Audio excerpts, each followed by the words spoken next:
네, 반갑습니다. 청춘부동산입니다.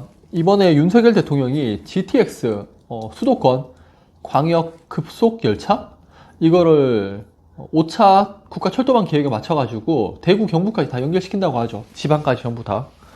조금 과거에 이제 KTX 같은 그런 느낌인데 뭐 새마을호를 뭐 KTX로 바꾸면은 엄청 빨라진다라고 하면서 비용은 거의 2배 가까이 올렸는데 KTX는 이제 역마다 다 서버리니까 시간 차이 별로 없잖아요.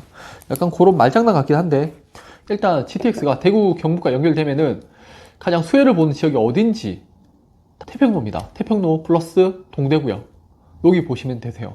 이게 왜 그러냐면요, 문재인 정부 때 이런 이야기들이 다 나왔잖아요.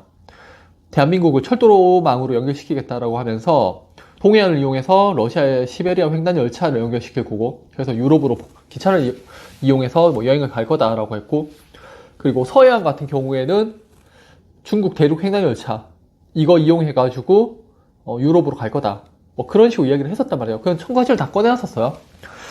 그리고 이거 기억하실 건데 김정은이 그 당시에 트럼프하고 베트남에서 정상회담을 하잖아요. 그때 철도 타고 가는 거 아시죠? 요거 맞춰가지고 저는 요거 보면서 김정은의 쇼맨십이 참 대단하다라는 생각을 했었어요.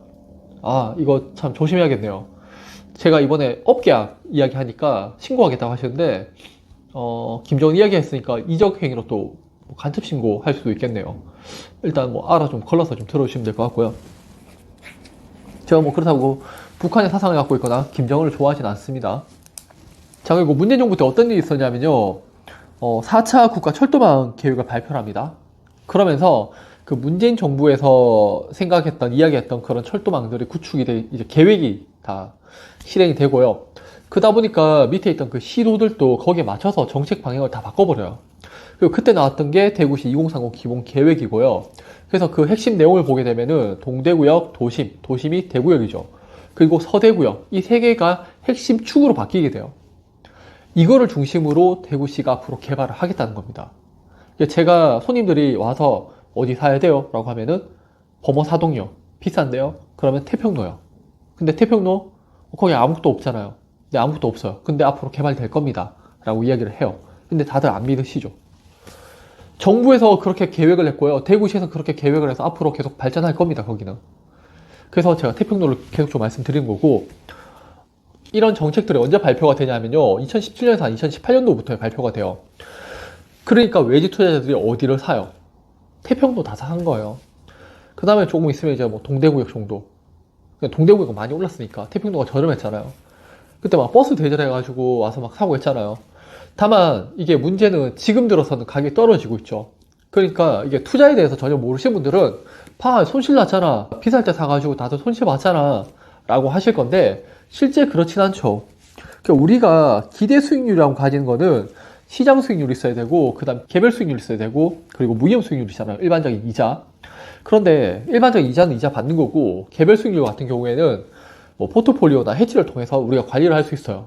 근데 시장 리스크 같은 경우 우리가 관리를 못 하는 거예요. 그 시장 리스크가 뭐냐 하면은 우크라이나하고 러시아의 전쟁이었죠. 저는 전쟁이라 할 줄 몰랐습니다.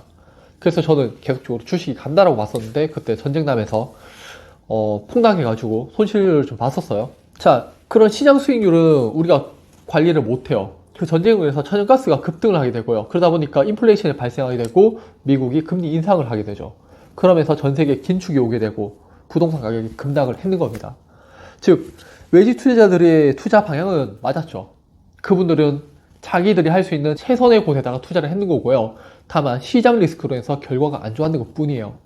여기서 시장 리스크가 더 커지게 되면 부동산 가격이 분명히 더 떨어질 겁니다. 근데 미국에서 금리 인하 올해 한 3번 정도 예상을 하고 있고, 이제 러시아하고 우크라이나 간의 전쟁도 끝나갈 걸로 예상이 되고 있죠. 미국에 더 이상 지원을 안 해준다고 하니까.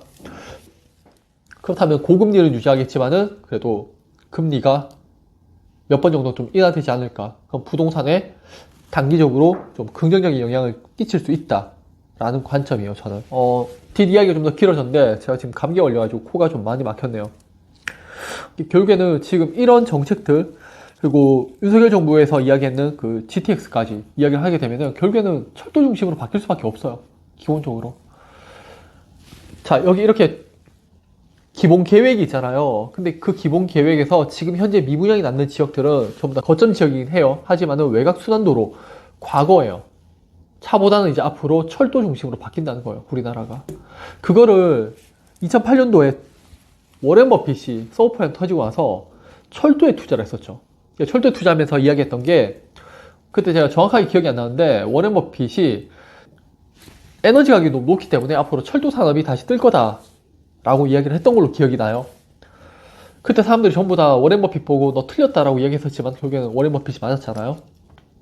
그 앞으로 그 철도를 단순하게 과거의 부산물 정도로만 취급해서는 안 되고요.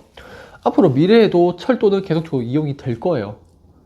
그리고 우리나라 포함해서 대구시는 철도 중심으로 도시 계획 자체가 다 바뀌고 있어요.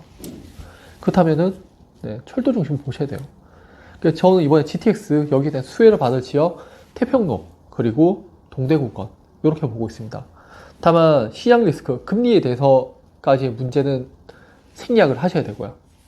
오늘 또 내용이 좀 어려웠는데 일단 좀 도움이 되셨으면 좋겠습니다. 감사합니다.